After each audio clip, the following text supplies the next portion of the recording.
8 जानेवारी 2025 आज हा महाधम्मध्वज पंचरंगी दिन आहे, जागतिक दिन आहे। त्या अनुषंगाने नांदेड जिल्ह्यामध्ये गत वर्षापासून भिक्खू संघ समस्त आंबेडकरी समाजाच्या वतीनं महाधम्मध्वज महापदयात्रेचं आयोजन करण्यात येत असते। गेल्या वर्षी 20 ते 25 हजार उपासक उपासिका सहभागी होते। याही वर्षी हजारो उपासक उपासिका या महाधम्मध्वज रॅलीमध्ये सहभागी झाले। 1880 मध्ये श्रीलंका या देशामध्ये विद्वान बौद्ध भिक्खूंची आणि विद्वान गृहस्थी उपासकांची एक बैठक झाली आणि सर्वानुमते म्हणजे असं ठरवण्यात आलं की विश्वामध्ये बौद्धांचा एक धम्मध्वज असावा। त्या अनुषंगाने पंचरंगी धम्मध्वजाची निर्मिती झालेली आहे। जो पंचरंगी धम्मध्वज हा निळा जो रंग आहे तो सर्व विश्वाला व्यापणारा आहे। आकाशाचा निळा रंग आहे, सर्व आकाशा निळसर सर्व जगाला व्यापणारा आहे। आणि हा जो पिवळा रंग आहे तो शुद्धतेचं प्रतीक आहे। तांबडा जो रंग आहे तो शौर्य आणि धैर्याचं एक प्रतीक आहे। त्याच्यानंतर जो पांढरा रंग आहे हा शुद्धतेचं शांततेचं प्रतीक आहे आणि जो केशरी रंग आहे ते त्यागाचं प्रतीक आहे। त्यामुळे हा पंचरंगी धम्मध्वज म्हणजे भगवान बुद्धाच्या विचारातून भगवान बुद्धांच्या शरीरातून निघणाऱ्या आभांमधून हा तयार झालेला हा पंचरंगी धम्मध्वज आहे। त्याच्यामुळं आपण या पंचरंगी धम्मध्वजाचा सन्मान केला पाहिजे आणि ज्याप्रमाणे भारतामध्ये तिरंगा ध्वज आपण आपल्या घरावर 26 जानेवारी असेल 15 ऑगस्ट असेल म्हणजे आपण तिरंगा ध्वजाचा सन्मान करत असतो, त्याचप्रमाणे बौद्धांनी सुद्धा दरवर्षी 8 जानेवारी रोजी आपल्या घरावर पंचरंगी धम्मध्वज लावून त्याचा सन्मान केला पाहिजे। आणि दरवर्षी आपण या महाधम्मध्वज महापदयात्रेमध्ये हजारोच्या संख्येने सहभागी झालं पाहिजे। जगाच्या पुढे भारताच्या पुढे या पंचरंगी धम्मध्वजाचा इतिहास आला पाहिजे।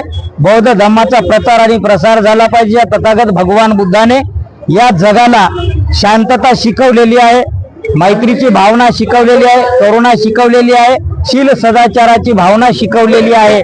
त्यामुळे शील सदाचाराची जी भावना आहे ती जगभर पसरली पाहिजे, मैत्री भावना जगभर पसरली पाहिजे। भगवान बुद्धाचे शुद्ध विचार हे जगापर्यंत पोहोचावेत अशी एक मंगल भावना या ठिकाणावर व्यक्त करतो। या धम्म रॅलीच्या पाठीमागे बौद्ध धम्माचा प्रचार आणि प्रसार व्हावा, समाज संघटित व्हावा हाच एकमेव उद्देश आहे। त्या अनुषंगाने या महाधम्मध्वज महापदयात्रेचं आयोजन केलेलं आहे। सर्वांचं मंगल हो। आज जागतिक पंचशील धम्मध्वज दिन महाराष्ट्रातच नव्हे तर समस्त भारतामध्ये पहिल्यांदा मागच्या वर्षीपासून आदरणीय भंते पय्याबुद्ध यांच्या मार्गदर्शनाखाली धम्म पदयात्रा धम्म पंचशील ध्वज पदयात्रा खुरगाव या श्रामनेर केंद्रापासून निघून डॉक्टर बाबासाहेब आंबेडकरांच्या पुतळ्याजवळ येऊन विसर्जित होत असते।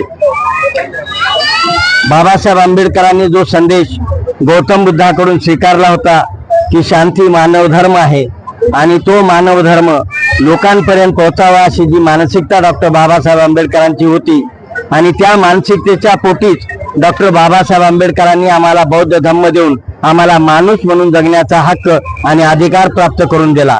आणि त्याच्यासाठीच म्हणून आम्ही सर्वजण बौद्ध धम्माचे पूर्णत्वानं अनुयायी व्हावोत।